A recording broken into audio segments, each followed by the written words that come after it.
Resgate na Cidade das Sombras. Capítulo 28. Ninguém vai arredar o pé. Pergunta 886. Qual o verdadeiro sentido da palavra caridade, como a entendia Jesus? Benevolência para com todos, indulgência para as imperfeições alheias, perdão das ofensas. O amor e a caridade são o complemento da lei de justiça, porque amar o próximo é fazer-lhe todo o bem possível que desejaríamos que nos fosse feito. Tal é o sentido das palavras de Jesus: amai-vos uns aos outros como irmãos.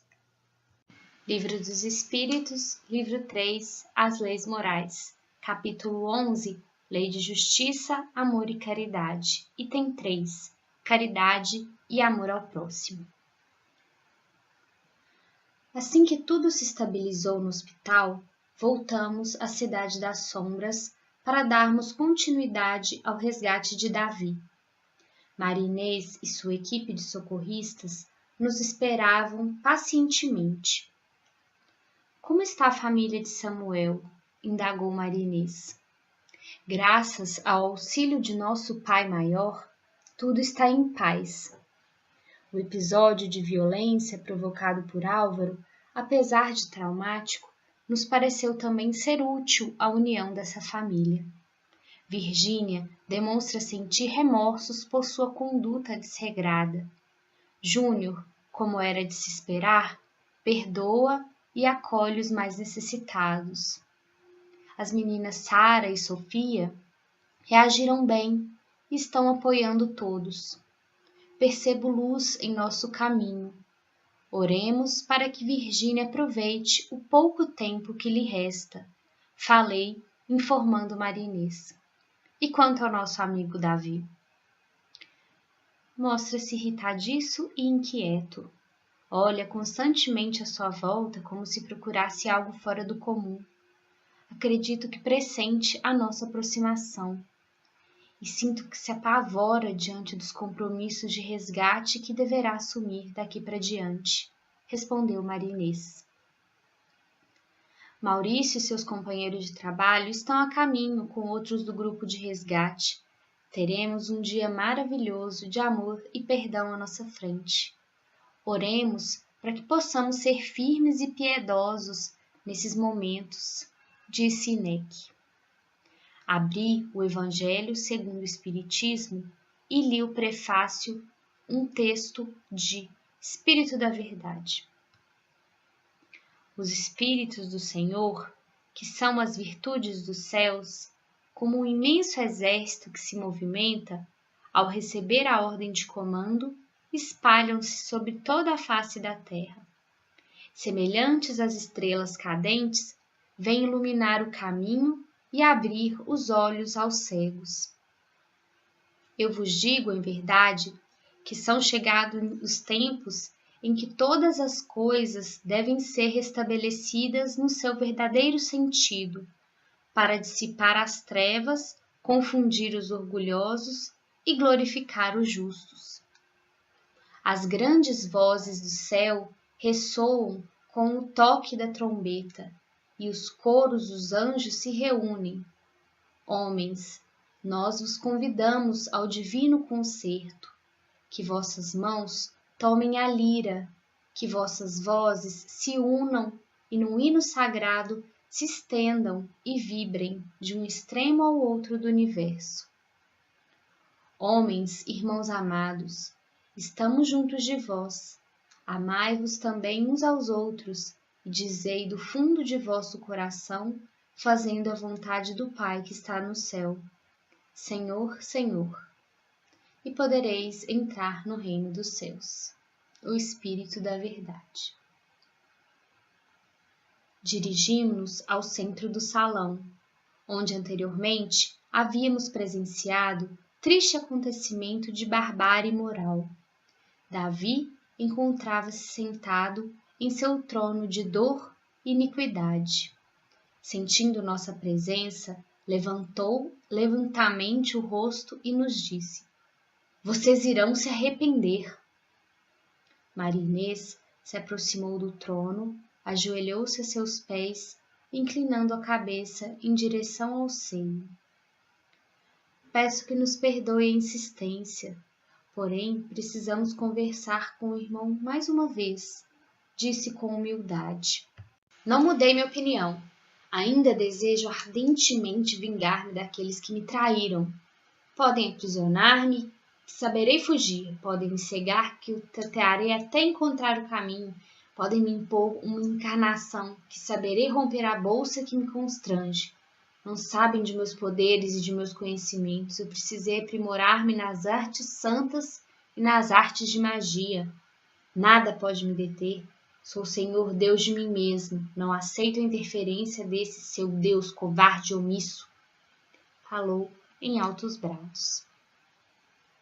Se tem tantos conhecimentos, continuou Marinês, também sabe que o Pai Celestial não permitirá a nenhum de seus filhos atravessar a porta da insanidade eterna.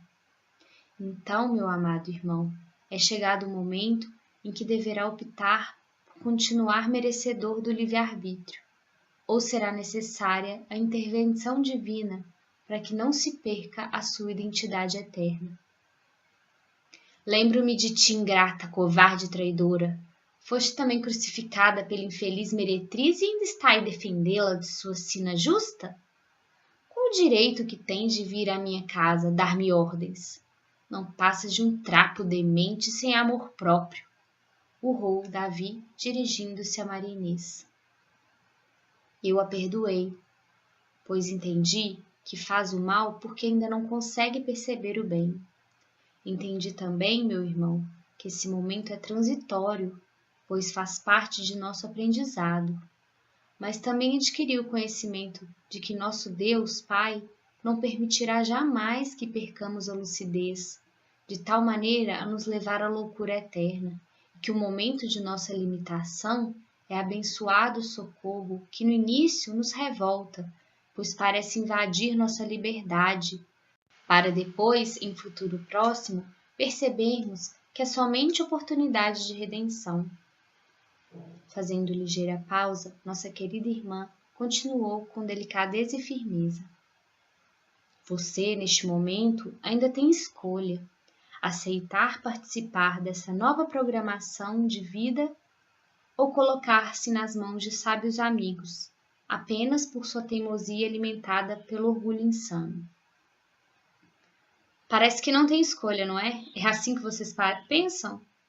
Verão minha ira, pagarão caro por essa prepotência. Ou melhor, vou pensar e decidir nosso futuro, e para isso preciso caminhar, esclareceu Davi. Falando isso, desceu do bizarro trono e saiu do recinto sob os olhares atentos de todos nós. Marinês, ele está indo direto ao encontro de Virgínia, disse Neque. Está sim, meu amigo. Está indo ao lugar certo para sua redenção, respondeu Marinês. Marinês deu instruções às equipes socorristas que ficariam na Cidade das Sombras, pois em breve muitos daqueles irmãos acorrentados à própria dor gozariam de abençoada oportunidade de socorro. Então, nos dirigimos ao hospital onde estava internada Virgínia. Saulo, pressentindo que algo maior estava por acontecer, reuniu-se à família de Samuel para a leitura do Evangelho segundo o Espiritismo.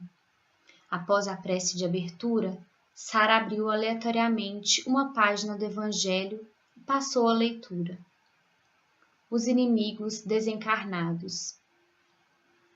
Tem o espírita ainda outros motivos de indulgência para com seus inimigos. Sabe ele, primeiro, que a maldade não é o estado permanente dos homens, que ela se deve a uma imperfeição momentânea, e que, do mesmo modo que a criança se corrige de seus defeitos, o homem mau reconhecerá um dia seus erros e se tornará bom.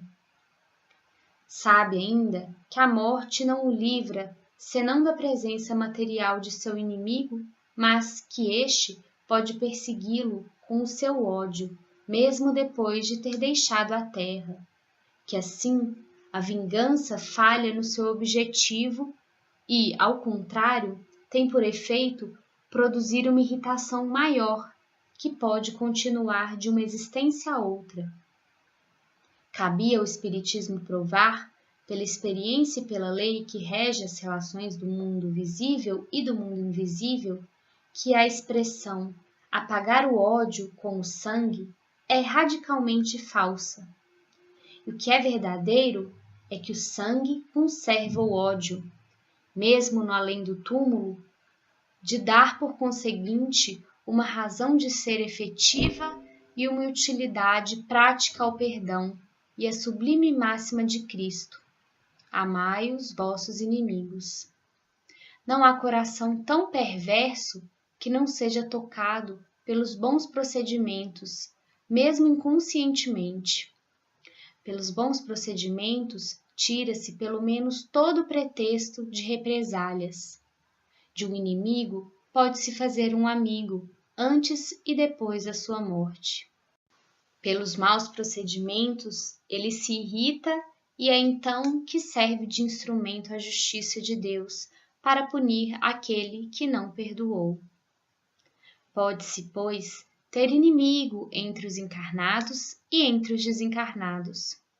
Os inimigos do mundo invisível manifestam sua malevolência pelas obsessões e pelas subjugações das quais tantas pessoas são alvo, e que são uma variedade das provas da vida. Essas provas, como as outras, ajudam ao adiantamento e devem ser aceitas com resignação e como consequência da natureza inferior do globo terrestre. Se não houvesse homens maus na terra, não haveria espíritos maus ao redor dela. Se, pois, deve-se ter indulgência e benevolência para com os inimigos encarnados, devemos tê-la igualmente para com os inimigos desencarnados. Outrora, sacrificavam-se vítimas sangrentas para apaziguar os deuses infernais, que não eram outros senão os espíritos maus. Aos deuses infernais sucederam os demônios, que são a mesma coisa. O Espiritismo veio provar que esses demônios não são outros senão as almas dos homens perversos, que não se despojaram ainda dos instintos materiais, que não se pode apaziguá-los senão pelo sacrifício de seu ódio, quer dizer, pela caridade. Que a caridade não tem apenas por efeito impedi-los de fazer o mal, mas de os conduzir ao caminho do bem e de contribuir para a sua salvação. É assim que a máxima amai os vossos inimigos não está circunscrita ao círculo estreito da terra e da vida presente, mas se integra na grande lei da solidariedade e da fraternidade universais. Evangelho segundo o Espiritismo, capítulo 12, amai os vossos inimigos, itens 5 e 6. Enquanto a família, unida em um mesmo propósito, procedia a leitura do Evangelho segundo o Espiritismo, Davi adentrou a unidade de terapia intensiva, onde se encontrava Virgínia.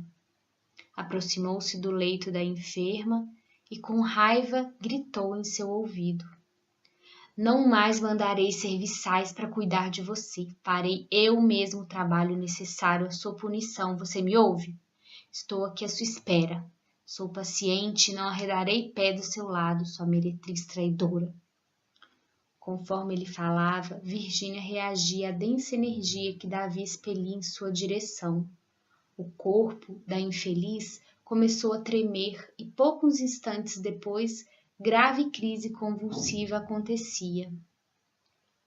A equipe médica de plantão correu em socorro de Virgínia e nós passamos a envolver Davi em uma espécie de cúpula energética que isolava seus sentimentos. Virgínia foi se acalmando, mas os danos estavam feitos. Seu cérebro, afetado pelo desequilíbrio químico provocado pela ação de Davi, foi atingido por grave crise isquêmica, prejudicando ainda mais o estado de saúde física de Virgínia. Esta, desligada parcialmente do corpo material, encolhida a um canto da sala, em convulsivo pranto de pavor, levantou os olhos e implorou em silêncio por auxílio. Aproximamo-nos da infeliz criatura e passamos a energizá-la para que se acalmasse e pudesse descansar um pouco. Davi, envolvido pela cúpula energética plasmada com amor, sentiu-se fraco e, revoltado, nos olhou com raiva. Infelizmente, o sentimento de ódio ainda o dominava sobremaneira, porém, percebemos o tormento que lhe ia na alma. Maria Inês carinhosamente se aproximou e sentou-se ao seu lado, dizendo: Também não arredarei pé do lado do irmão, até que se conclua esse tormento que inflige a si mesmo. Davi a olhou e disse: Eu não entendo seu altruísmo, eu não entendo. Maria Inês sorriu com bondade e apenas sugeriu: Descanse um pouco, meu amigo, apenas descanse.